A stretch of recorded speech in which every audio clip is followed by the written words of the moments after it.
ओम परमात्मने नमः। तीसरे अध्याय में हिरण्यकश्यप की तपस्या और वर प्राप्ति। नारद जी ने कहा, युधिष्ठिर, अब हिरण्यकश्यप ने यह विचार किया कि मैं अजय अजर अमर और संसार का एक छत्र सम्राट बन जाऊं, जिससे कोई मेरे सामने खड़ा तक न हो सके। इसके लिए वह मदराचल की एक घाटी में जाकर अत्यंत दारुण तपस्या करने लगा। वहां हाथ ऊपर उठाकर आकाश की ओर देखता हुआ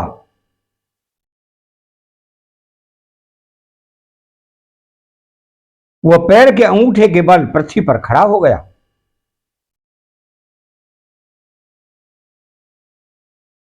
उसकी जटाएं ऐसी चमक रही थीं जैसे प्रलय काल के सूर्य की किरणें। जब वह इस प्रकार तपस्या में संलग्न हो गया, तब देवता लोग अपने अपने स्थानों और पदों पर पुनः प्रतिष्ठित हो गए। बहुत दिनों तक तपस्या करने के बाद उसकी तपस्या की आग धुएं के साथ सिर से निकलने लगी। वह चारों ओर फैल गई और ऊपर नीचे तथा अगल बगल के लोगों को जलाने लगी। उसकी लपट से नदी और समुद्र खोलने लगे। द्वीप और पर्वतों के सहित पृथ्वी डगमगाने लगी। ग्रह और तारे टूट टूट कर गिरने लगे तथा दसों दिशाओं में मानो आग लग गई। हिरण्यकश्यप को उस तपोमयी आग की लपटों से स्वर्ग के देवता भी जलने लगे। वे घबराकर स्वर्ग से ब्रह्मलोक में गए और ब्रह्मा जी से प्रार्थना करने लगे, हे देवताओं के भी आराध्य देव जगतपति ब्रह्मा जी, हम लोग हिरण्यकश्यप के तप की ज्वाला से जल रहे हैं। अब हम स्वर्ग में नहीं रह सकते। हे अनंत, हे सर्वाध्यक्ष, यदि आप उचित समझें तो अपनी सेवा करने वाली जनता का नाश होने के पहले ही यह ज्वाला शांत कर दीजिए। भगवान, आप सब कुछ जानते ही हैं, फिर भी हम अपनी ओर से आपसे यह निवेदन कर रहे हैं कि वह किस अभिप्राय से यह घोर तपस्या कर रहा है। सुनिए, उसका विचार है कि जैसे ब्रह्मा जी अपनी तपस्या और योग के प्रभाव से इस चराचर जगत की सृष्टि करके सब लोगों से ऊपर सत्य लोक में विराजते हैं, वैसे ही मैं भी अपनी उग्र तपस्या और योग के प्रभाव से वही पद और स्थान प्राप्त कर लूंगा। क्योंकि समय असीम है और आत्मा नित्य है। एक जन्म में नहीं, अनेक जन्मों में, एक युग में न सही अनेक युगों में अपनी तपस्या की शक्ति से मैं पाप पुण्यादि के नियमों को पलटकर इस संसार में ऐसा उलटफेर कर दूंगा जैसा पहले कभी नहीं था। वैष्णवादि पदों में तो रखा ही क्या है, क्योंकि कल्प के अंत में उन्हें भी काल के गाल में चला जाना पड़ता है। हमने सुना है कि ऐसा हट करके ही वह घोर तपस्या में जुटा हुआ है। आप तीनों लोगों के स्वामी हैं और आप जो उचित समझो वही करें। गौओं की वृद्धि, कल्याण, विभूति, कुशल और विजय के लिए है। यदि हिरण्यकश्यप के हाथ में चला गया तो सज्जनों पर संकटों का पहाड़ टूट पड़ेगा। युधिष्ठिर,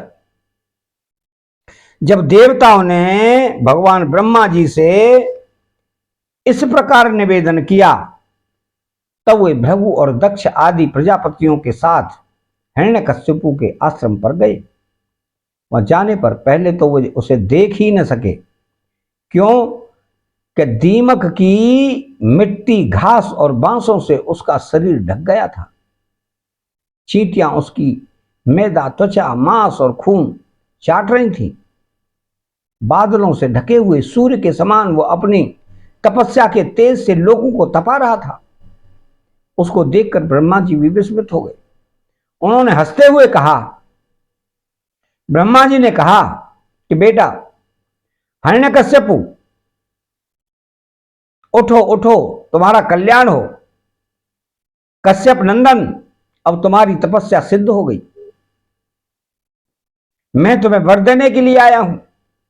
तुम्हारी जो इच्छा हो बेखट के मांग लो। मैंने तुम्हारे हृदय का अद्भुत बल देखा। अरे, डांसों ने तुम्हारी देह खा डाली है, फिर भी तुम्हारे प्राण हड्डियों के सहारे टिके हुए हैं। ऐसी कठिन तपस्या न तो पहले किसी ऋषि ने की थी, न आगे ही कोई करेगा। भला ऐसा कौन है जो देवताओं के 100 वर्ष तक बिना पानी के जीता रहे? बेटा हिरण्यकश्यपु, तुम्हारा यह काम बड़े बड़े धीर पुरुष भी कठिनता से कर सकते हैं। तुमने इस तपोनिष्ठा से मुझे अपने बस में कर लिया है। दैत्य श्रोमणी, इसी से प्रसन्न होकर मैं तुम्हें जो कुछ मांगो दिए देता हूं। तुम हो मरने वाले और मैं हूं अमर, अतः तुम्हें मेरा यह दर्शन निष्फल नहीं हो सकता। नारद जी कहते हैं कि युधिष्ठिर, इतना कहकर ब्रह्मा जी ने उसके चींटियों से खाए हुए शरीर पर अपने कमंडलू का दिव्य एवं अमोघ प्रभावशाली जल छिड़क दिया। जैसे लकड़ी के ढेर में आग जल उठे, वैसे ही वह जल छिड़कते ही बांस और दीमकों की मिट्टी के बीच से उठ खड़ा हुआ। उस समय उसका शरीर सब अवयवों से पूर्ण एवं बलवान हो गया था। इंद्रियों में शक्ति आ गई थी, मन सचेत हो गया था, सारे अंग वज्र के समान कठोर एवं तपाए हुए सोने की तरह चमकीले हो गए थे। वह नवयुवक होकर उठ खड़ा हुआ। उसने देखा कि आकाश में हंस पर चढ़े हुए ब्रह्मा जी खड़े हैं। उन्हें देखकर उसे बड़ा आनंद हुआ। अपना सिर पृथ्वी पर रखकर उसने उनको नमस्कार किया। फिर अंजलि बांधकर नम्रता भाव से खड़ा हुआ और बड़े प्रेम से अपने निर्निमेष नयनों से उन्हें देखता हुआ गदगद वाणी से स्तुति करने लगा। उस समय उसके नेत्रों में आनंद के आंसू उमड़ रहे थे और सारा शरीर पुलकित हो रहा था। हिरण्यकश्यपु ने कहा, कल्प के अंत में सारी सृष्टि काल के द्वारा प्रेरित तमोगुण से घने अंधकार से ढक गई थी।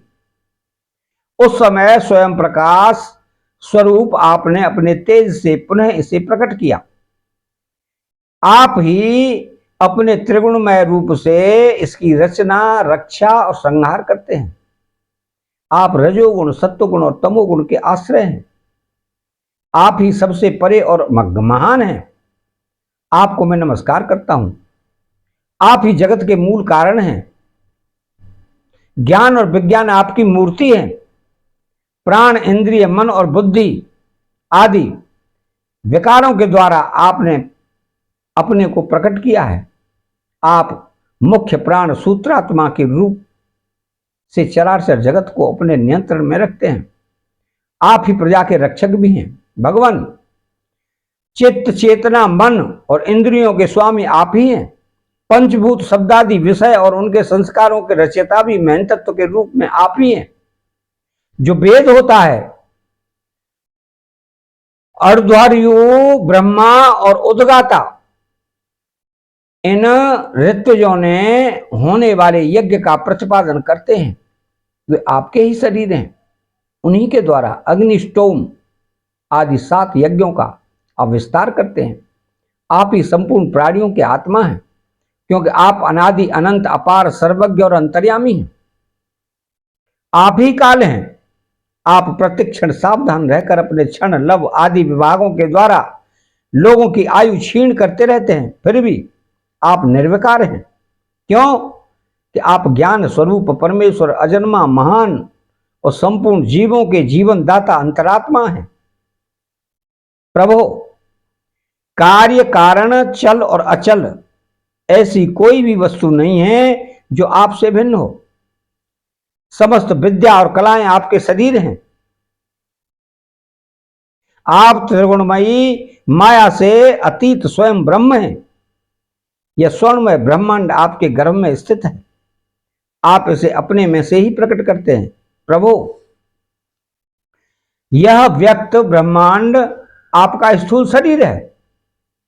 इससे आप इंद्रिय, प्राण और मन के विषयों का उपभोग करते हैं, किंतु उस समय भी आप अपने परम ऐश्वर्यमय स्वरूप में ही स्थित रहते हैं। वस्तुतः आप पुराण पुरुष, स्थूल सूक्ष्म से परे ब्रह्म स्वरूप ही हैं। आप अपने अनंत और अव्यक्त स्वरूप से सारे जगत में व्याप्त हैं। चेतन और अचेतन दोनों ही आपकी शक्तियां हैं। भगवान, मैं आपको नमस्कार करता हूं।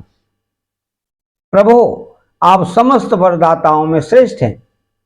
यदि आप मुझे अभीष्ट वर देना चाहते हैं तो ऐसा वर दीजिए कि आपके बनाए हुए किसी भी प्राणी से, चाहे वह मनुष्य हो या पशु, प्राणी हो या अप्राणी, देवता हो या दैत्य अथवा नागादि, किसी से भी मेरी मृत्यु न हो।